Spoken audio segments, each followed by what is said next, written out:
Hey, everybody, and welcome to SLU, your interface to outer space. I'm your host for this show, Eric Edelman, and today we have our eyes on the sun because NASA has announced a brand new mission to, of all things, touch the sun.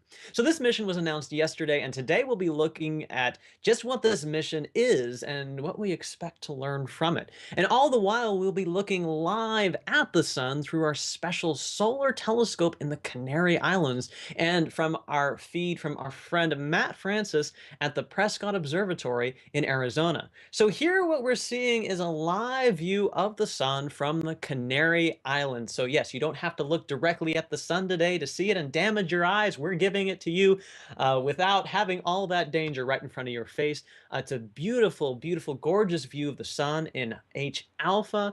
And so we're going to be seeing how this sun progresses live through our broadcast, seeing what our experts we're going to have on live will be telling us about what this sun looks like and what we can expect from this really exciting new mission. It's going to be a Parker Solar Probe is what they're going to call it, which is going to be launching toward the sun in 2018 in the summer, in either July or August. And this probe is going to get very, very close to this bright, bright star. It's going to get about 4 million miles away from the sun at its closest. And so to give you an idea of just how close this is, keep in mind that Mercury, the closest planet to the sun, is on average about 36 million miles away. So this probe is going to get 9 times closer, thereabouts, to the sun, also going to be about 8 times closer than the previous closest man-made craft, the Helios B spacecraft that was sent over in the 70s. So it's going to get very, very close on its mission to touch the sun. So what does that really mean? Well, just like our Earth has different layers, the crust, mantle, core, and different parts of the atmosphere, so does our sun have different layers as well. What we tend to see when we look up at at the sky, hopefully with the right eye protection, be very careful with your eyes when looking at the sun, of course, is the photosphere, this really bright layer of the sun. It's so bright it sort of obscures the rest of the view. But when that layer is blocked when it's a bit dimmer. Say during a total solar eclipse, we get to see other fun layers as well, including the wondrous solar corona, this distended aura of plasma, this hot ionized gas that extends out millions of miles into space, which is what this spacecraft, this probe, is hopefully going to be touching and telling us a little bit about how that gas works and also how it might relate to the solar wind and how that might, relate to our experience here on this planet Earth. So there's a whole lot of stuff going on with this mission and a whole lot of exciting things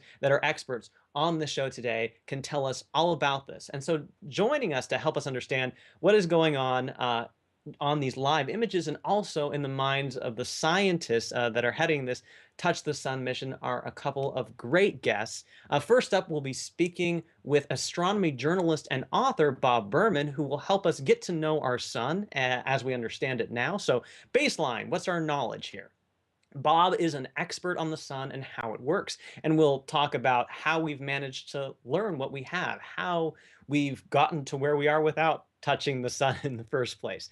And we'll also be talking to a brand new member of our SLU team. Very exciting. Yes, drum roll for that. Dr. Paige Godfrey joins us for the very first time and hopefully the first of many. Paige is our new head of research here at SLU and will be giving us the inside scoop on the mission and also on the NASA perspective, what NASA hopes to learn from going all this way out into space. So that's all coming up in just a few minutes, so stay tuned. We'll be right back.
We've been all over the world chasing solar eclipses to share with you.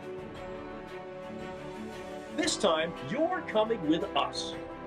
Join SLU as we expedition to Stanley, Idaho to celebrate the transcontinental eclipse on August 21st. Sign up today at slu.com. Space is limited.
Hey there, everybody, and welcome back to SLU. I'm your host, Eric Edelman, and we're looking live at the sun through our telescope in the Canary Islands right now. There it is. There is our beautiful view. And now, right now, it's a little bit late in the afternoon in the Canary Islands, so our equipment has gotten a bit hotter. It's exercised itself a lot throughout today. So what we're seeing is, even though it's a gorgeous view, it's not necessarily the optimal view that we can see through these scopes. I believe we have a gorgeous image of the sun at peak beauty through our Canary Islands telescopes that we can also show you at some point during the show. And also in comparison with what we see in the Canary Islands, we can also have a gorgeous feed that we have as well from Prescott Observatory and our wonderful feed partner, Matt Francis. That's another feed that we can bring up as well. Oh, here, this is the Canary Islands, another gorgeous view. This is not the live view, but it's something that we have taken with this telescope before, and you can see a gorgeous pair of sunspots and also some wonderful activity just going on all across the sun. So this is a really great image that we can get into a little bit with our experts as well. That's going to be exciting. So we're hoping to learn a lot of things about the sun. Oh, and also here we have the Prescott Observatory feed coming to us live from Prescott, Arizona as well. Yes, a lot of activity going on this sun. This is just a wonderful time to see it. You don't always know what you're going to get when you have a solar show, but there is a lot of stuff that we can bite into. So this is going to be pretty cool. So yes, a lot of stuff to talk about on the sun itself right now, as well as our plans for this sun in the future. And so what we're going to talk about right now, though, is where we're starting from. What is our baseline knowledge at this point? And to help us understand more about what we've already learned and why we're studying the sun and why it's so important is none other than astronomy journalist and author Bob Berman. Now, Bob, thanks so much for joining us here today on this sunny show. Great to be here, Eric. Thank you. So, I mean, just to start us off, I think we have a lovely view of the sun here from Prescott Observatory and our wondrous feed partner, Matt Francis. I'm wondering, could you tell us a little bit about some of these more exciting points on the sun? Like what's going on right here in the feed? Yes, well, we're seeing granulation on the sun, sunspots, storms on the sun. One is just rotating into view. The sun takes about a month to spin, interestingly, the same rate as the moon.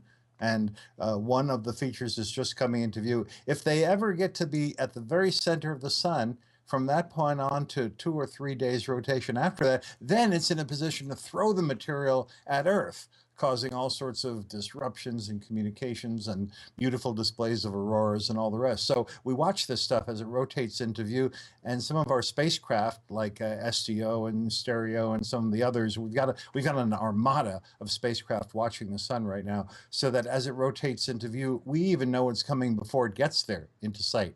So it's a lot of fun. And yeah, Prescott, you're saying Prescott, I say Prescott. I've been out there a few times, and when you're there, you learn that the people who live there in that part of Arizona say Prescott. So you can always tell the outsiders like you and me who say Prescott, and the people who live there say Prescott. It almost rhymes with biscuit. This has no relevance to our show, but just thought I'd mention that. Yeah, sun is The very more you exciting. know.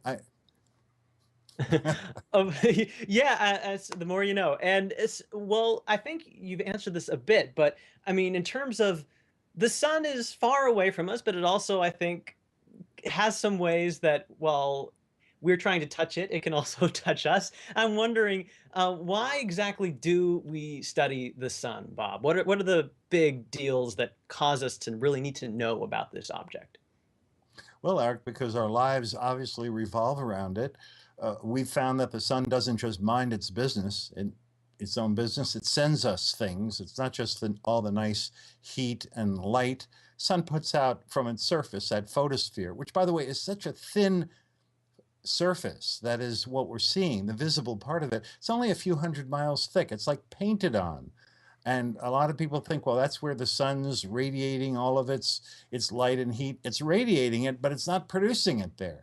All the energy, and this is another reason we're studying it, comes from a little tiny ball, only about a quarter the size of the sun. So picture a little sun within the sun, a little 1/4 of the size ball in the exact center, which is where all those nuclear fusion reactions are going off at the rate of 96 billion 1 megaton H-bombs per second. That's the rate of solar generation. We could say 4 trillion watts of power. Okay, that's true too, but 96 billion 1 megaton hydrogen bombs per second coming from that ball in the center. You see on that picture we have up now on the left side that it's shown in blue as a little small core in blue. So that's where it's created, mostly in gamma rays, which you have a degree in astrophysics. Gamma rays wouldn't be fun for us at all. Fortunately, as these very high energy short waves of light squirm their way out and get to the edge,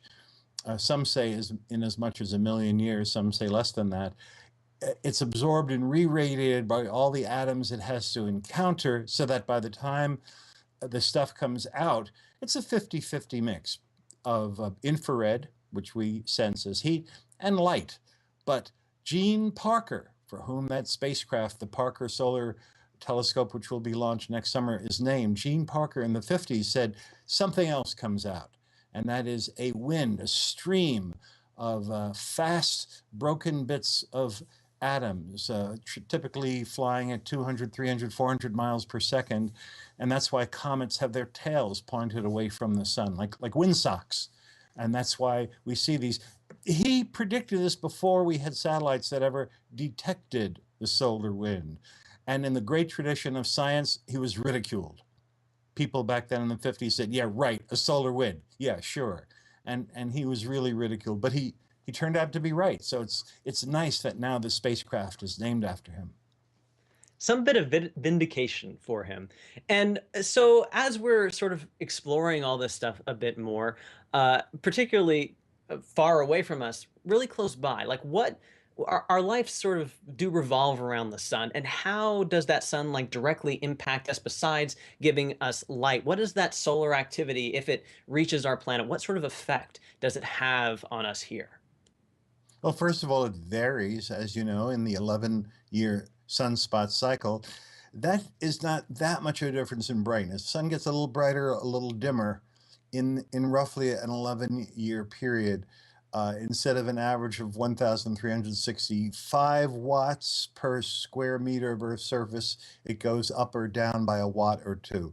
That's not the big deal. The big deal is in ultraviolet, especially in the far ultraviolet. The energy it sends us, even though ultraviolet's only a few percent of the sunlight, it has a powerful effect, and this can vary by quite a bit. We're talking about 20, 30, 50% varies with the sunspot cycle. This affects, apparently, cloud formation, ocean temperatures, and all sorts of things. So aspects of Earth that we never knew about are being influenced by the sun's activity, the sunspot cycle, and you bet we want to learn more about it. Oh, absolutely. And I feel like, as somebody who even wrote a book on the sun's heartbeat, I feel like you must know a lot of really just things that we don't normally talk about. Like, I was wondering if you could tell our viewers at home what maybe is the most sort of intriguing off the wall fact that you know about that sun hanging up there in our sky? Well, it starts off with the strange fact that it's the size it is, that we only have two disks in our sky, the sun and the moon. Everything else, of course, are dots. Even planets look like dots without a telescope. And we only have these two circles, these two disks, and they both appear exactly the same size. That the sun is 400 times the diameter of the moon, but 400 times more distant. Or to put it another way, about 108 suns distance from us. See that ball we're looking at live right now? Well, about 100, a little over 100 of those separates, stacked side by side, separates us from the sun. With the moon, it's a whole other story, but they appear the same. And that's why this August 21st, as SLU will bring us, we're going to see the moon just barely being able to fit over the sun to produce the spectacle of the total solar eclipse. No other planet has that, where their moon or one of their moons can just perfectly cover the sun. And that's one of the great coincidences of nature. And it's a simple fact, perhaps it requires no astrophysics to appreciate, but it has all these consequences, as everyone is going to see this summer. Yeah, not only is our sun beautiful, but we have this uniquely beautiful perspective of the sun, of these amazing eclipses that can be created because of that incredible ratio. It's a lovely lovely fact. I love thinking about it. And Bob, thanks so much for talking about the sun and what we can expect, what we've learned. Thank you so much for joining us here today. Oh, my pleasure, Eric. Thank you. Absolutely. Now, coming up, well, we know where we've come from. Now, where are we going? Where do we go from here? And of course, we're literally going to the sun, and we'll be sitting down with our newest SLU team member, Dr. Paige Godfrey, to find out what the mission scientists are hoping to learn by touching the sun. So stick around for that. We'll be right back.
Give the gift of the universe. Give the gift of SLU. A celebration of every magical moment in the night sky. For just $60, you can give the budding space explorer in your life the gift of a full year of SLU membership. It's available now at slu.com.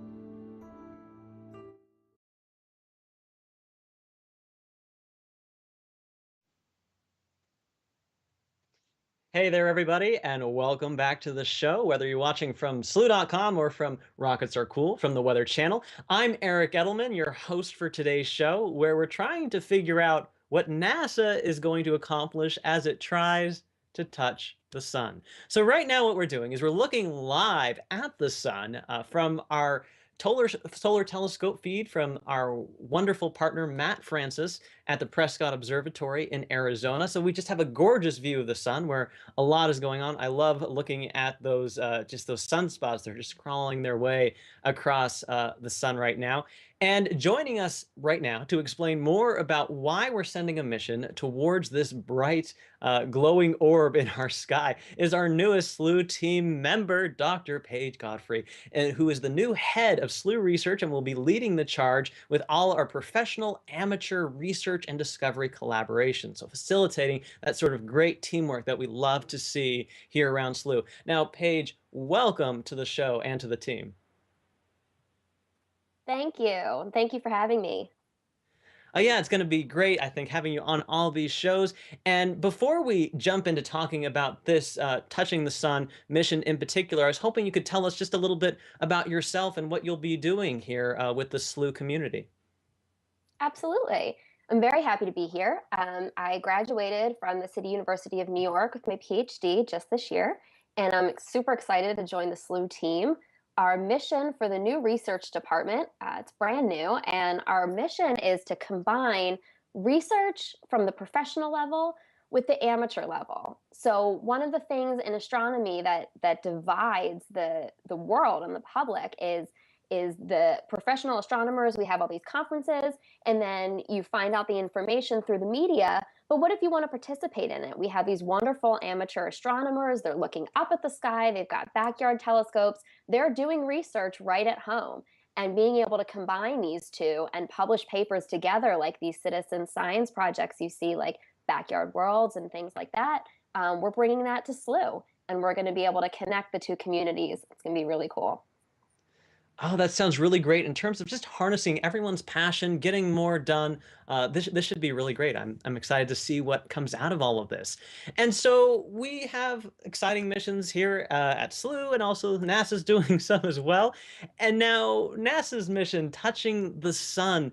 Why do we have to go all the way to the sun to get this mission done? What's so important about touching the sun in particular this time? Getting as close as we can is always the goal.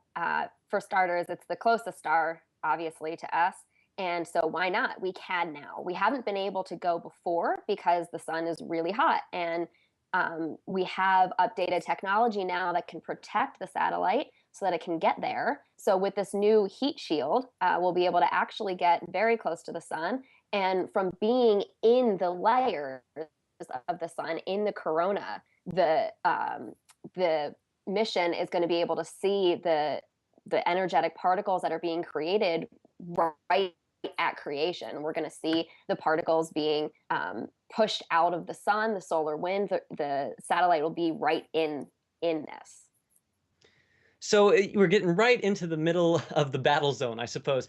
And what is the main sort of goal that we're hoping to get from this mission? What are we hoping to learn? What's going to be some of the most valuable knowledge that we'll hopefully gain from this? There's two big questions that NASA's trying to answer with this mission. The first one is, interestingly, the sun has a bunch of different layers, and the surface, what we call the surface, is the photosphere of the sun. That's what we can visibly see. And that is about 6,000 degrees Fahrenheit. You would think, I mean, the core is the hottest, and then the photosphere is, like I said, about 6,000 degrees Fahrenheit. And you would think anything outside of that should be even cooler. All this energy is radiating away. But interestingly, this corona, the outermost layer of the sun, its atmosphere, is warmer than the photosphere. And physics says, well, it shouldn't be. So there's been some theories proposing why the corona might be hotter, but this probe is going to be able to go prove those theories, hopefully. So that's the first biggest mission, is to understand why the corona is hotter than the surface. The second part of it, the second goal, is solar wind. So you might have heard, from Earth that sometimes the solar wind, if it's super strong, can cause power outages on Earth. It definitely affects satellites that we have in our orbit. It affects missions, astronauts trying to leave the Earth. And so we want to try to understand the solar wind better, especially from again, like I said, being right in its creation, as soon as it leaves the sun, we'll be able to understand the physics that goes on in the solar wind and better predict how it's going to affect Earth and technology we have orbiting Earth. So even though it's a mission that goes far away, it also sort of resonates close to home in a Yeah. way, which I think is a nice bit of symmetry there. And so it seems like there's a lot of exciting things that can come out of this mission. And but also, beyond the mission, sort of talking about sort of your new arrival here at SLU. With these new recruits, we love to ask all of you sort of some initial questions first when you're joining us here. And one of those big ones is, why were you inspired to walk the path of astronomy? What got you into this astrophysical world? Oh, that's always the question, right? Well, uh, I guess like a typical answer sometimes, for some people, it started when I was a kid. My parents said I was notorious for asking why. Why does this work? Why does that work? My dad told me one time he had to spend about an hour showing me how the back of a toilet worked because I needed to know the physics of it. And so just going through life, I always had this curiosity. It developed into science, it developed into physics in high school. And then in college, you kept having to get more narrow. Your advisors would say, "What are you going to study next?" And I was like, space. I just always thought that was the biggest why that I could try to answer is, why are we here? What are we looking at? It fascinated me. And it was the biggest kind of why I could get my hands on. So I kept going, went through graduate school, and here I am. They say curiosity kills the cat, but I think it also makes the scientist. So there's two Right. sides to that coin. And so you said you had to get into narrower and narrower fields of specialty. And I was wondering, out of all of the gigantic universe, out of all the subjects that are out there for you to study and explore, what do you think about space is the most fascinating or inspiring for you in particular? Oh, wow. Ah, there are so many things. I I study brown dwarfs, so they're substellar objects. They're a bridge between the lowest mass stars and the highest mass gaseous planets like Jupiter. So, you hear about stars and planets all the time, and we're trying to understand how they form and how they evolve. But there's these objects in between that can show us just how we push the limits of what constitutes a star and how the processes of star formation go. And also, these objects, interestingly, look like Jupiter. And so sometimes they can behave like planets. And so, because, I mean, Jupiter is super close to us, but many other Jupiters out there, they're so dim and they're hard for us to see, especially when they're orbiting a star and the star is so bright, it outshines the little planet. So these brown dwarfs, because they're bigger than Jupiter, they're brighter and they can give us insights into what these gaseous planets might look like when they orbit other stars and things. So that's the field I got into. And I think it's super interesting. Exoplanet science is, a frontier of astronomy right now. And so being able to study brighter objects that look like them is really cool. I also have a secret little passion for parallel universes and dark matter and all of that fun quantum level stuff, but not what I study. It's stuff that gives you a bit of an existential crisis. If you need a dose of caffeine, need to stay awake at night, yeah, think about your place in the universe. Hmm. It's wonderful. And so, as somebody who has studied sort of stellar-like objects, specializes in maybe stuff a little bit smaller than our sun, I was wondering maybe you could give us your thoughts on this live view of the sun right here that we have from Prescott Observatory. Our feed partner Matt Francis, like what about this live feed? Really stands out to you? What do you think is interesting about what we're seeing right now? So, what's interesting to me in my field of study is actually the solar wind and the radiation that comes off the sun. So, you can see in this live view sunspots, those dark points on the sun. They're actually caused from a temperature gradient. So, the sun has an intense magnetic field, stars do, and they're rotating. And the magnetic field and all the heat sends these jets off into space, these plasma jets. And when they leave the surface and they fall somewhere else, they interrupt the convection that's going on and causes temperature gradients. So you can see the dark spots. And this is what causes some solar wind that comes our way. So, in terms of brown dwarf science and exoplanet science, and basically bodies that orbit stars, they're highly affected by the solar wind. If you're really close to the star, you're going to have a lot more radiation. If you're far, you'll have less, which might make your planet too cold to live on. But the solar wind is really interesting to help us understand other solar systems that we can't get to with a probe because they're too far away, and being able to understand potential habitability around them based on the solar winds from their specific host star. Seems like there'll be a lot of far-reaching consequences for this mission. It's going to be exciting to see what develops over these years. And so, as we are discussing this mission, what we can learn from scientists and amateur astronomers collaborating together, looking at these live views of the sun through the SLU telescopes. What sort of drove you out of all the astronomy organizations in all the world? What brought you here to SLU? What's exciting about this for you?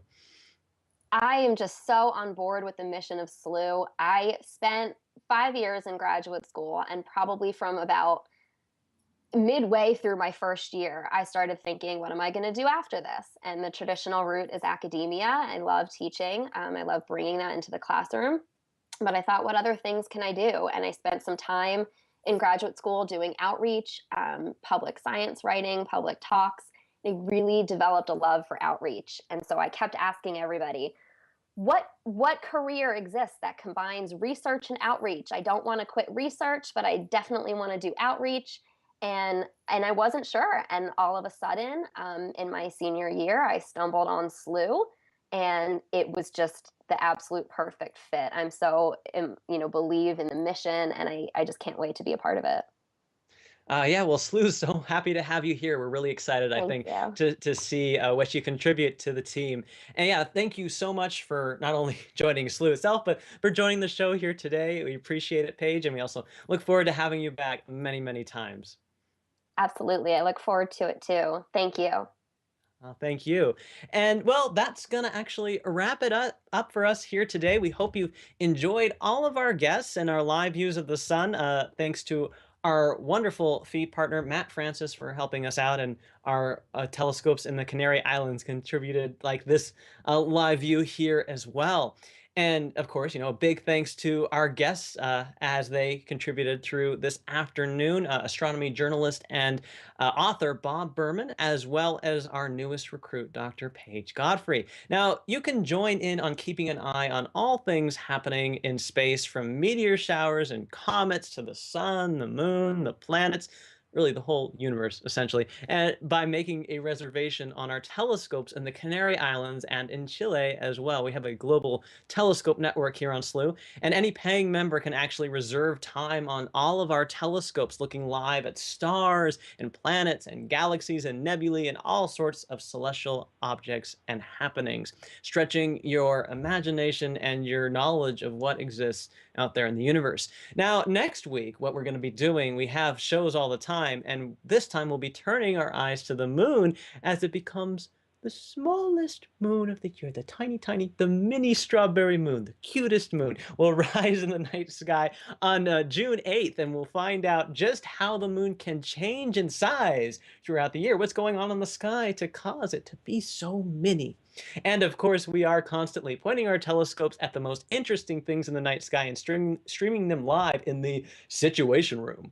So tune in nearly every day for a different object or view, accompanied by music and fascinating facts. Now, that's all coming up here on SLU, so join the community, interact with other members, and just tune in. So yes, that's been our show. I'm Eric Edelman, and you've been watching SLU. Now, have a great day, and thanks so much for stopping by.